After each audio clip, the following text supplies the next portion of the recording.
The State of Crypto is presented by Tron, connecting the world to the power of cryptocurrency. And it's time to check in with CoinDesk Global Policy and Regulation Managing Editor Nick Day, who is also the editor of CoinDesk's State of Crypto newsletter. Good morning, Nick. Good morning. Oh, it's a great morning because Tether is now using a new auditor or a new accounting firm.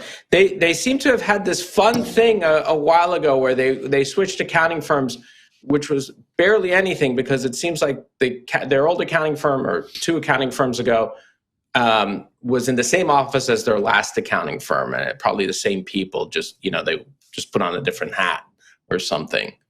And started to work on Tether's books. So now, though, it's completely different. They've gone to Italy, correct?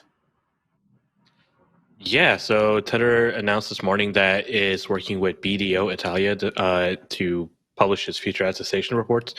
You know, you're right. The last accounting firm was MHA Cayman, which was previously known as More Cayman.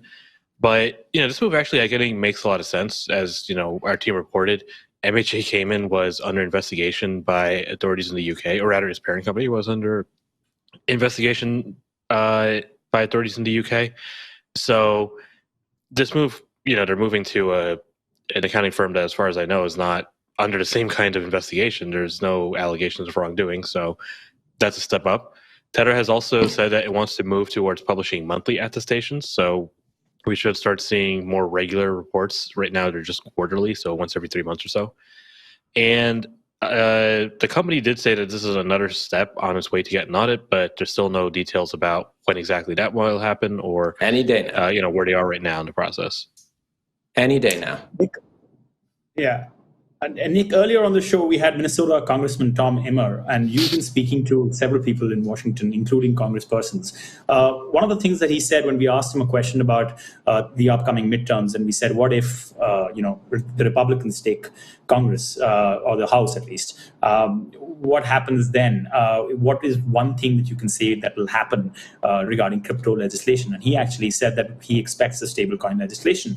Do you think, considering you've spoken to so many people, do you think that's realistically possible, even if Republicans take the House? So what's really interesting to me is that there's still this idea that the stablecoin legislation will pass this year. So it might be a moot question entirely.